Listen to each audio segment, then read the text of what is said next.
Tonight's intriguing person is cycling great Lance Armstrong. After facing a devastating cancer diagnosis, he not only beat the disease, he went on to win the Tour de France 7 times before retiring. But last year, he decided it was time to get back on the bike, and now he is sharing what it's like making that remarkable return in a new book, Comeback 2.0, Up Close and Personal.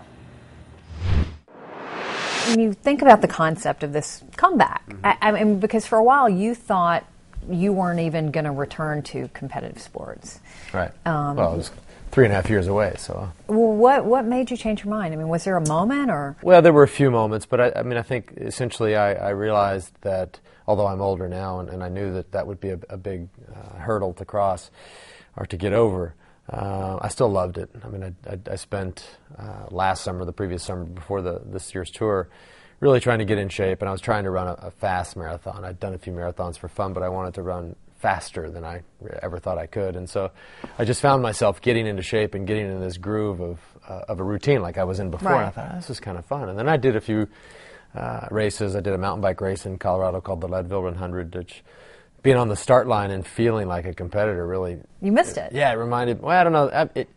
I don't know. I wouldn't say that I missed it, but I said, I like this. Maybe that means I missed it. I don't know. But it's like, And then we also, around the same time that we realized that Livestrong can tell a broader story around the world. So not just here in the United States, but we can take it to South America, to Asia, to India, to Europe. And so to tie those two together, my passion for cycling and also fighting cancer around the world, it all made sense.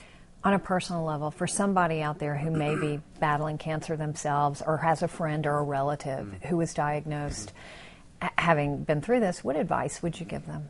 I think the most important thing is to be an active patient. So really understand their diagnosis as much as they can. Read about it, learn about it, ask questions about it, and really be involved, whether it's with your doctors or your nurses. The other thing, and I think probably the most important, is who you surround yourself with. So obviously your doctors and your nurses are key and critical, but your friends and your family and that core support group around you is essential. I mean, that group has to be positive all the time, and obviously they have their moments. But like the situation I was in, my mom would have those moments where I'm sure she was just devastated, but that was never in front of me. Yeah. When she was around me, it was like, we're going to do this. You're going to win. You're going to live. Staying you're going to positive. survive, and it helps.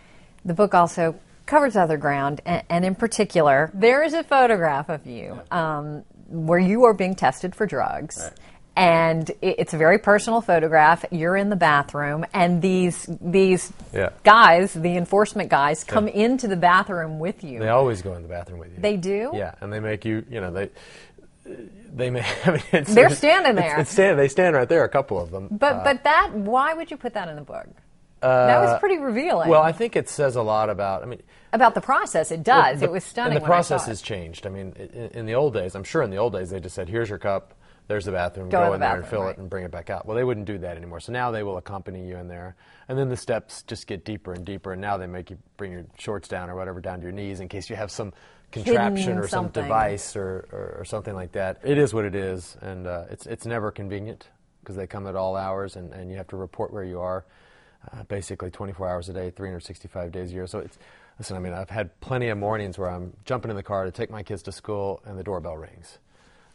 The day that Kristen and I had our twins, we were literally walking out the back door to give birth to the twins, and they were ringing the doorbell at the front. So there's those moments where you go, this is just not right. But they don't know that. They don't know that you're in the middle of your life. They don't know that you're... But, yeah, part of it.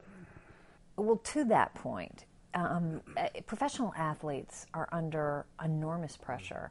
And you look at Andre Agassi, who came forward and revealed his drug use very recently, or you look at Tiger Woods and what he's going through over this car crash right now. The kind of scrutiny that you get put under, what do you think about it, and how do you deal with it? Yeah.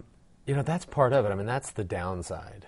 But the upside for athletes is what we all know. It's playing to a packed stadium, or riding up Alpe d'Huez when there's 1 million people, or Tiger winning the Masters. I mean, there's upside there. So you have all of this adulation and all of this fame and all of this fortune that comes with that, and we all have to balance those two. And I think the thing that's really changed. Listen, we're not any different than the athletes of previous generations, but the media is different today. Do you think athletes are still role models? Should they still be role models? Well, of course, yeah.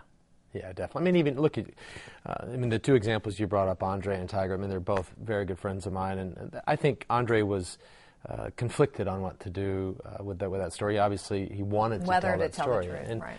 And he did the right thing. And I think people might view that in a negative light. I think by and large, people respect him for being honest about that, and I know I certainly do. And nobody's perfect, as Tiger said the other day, and.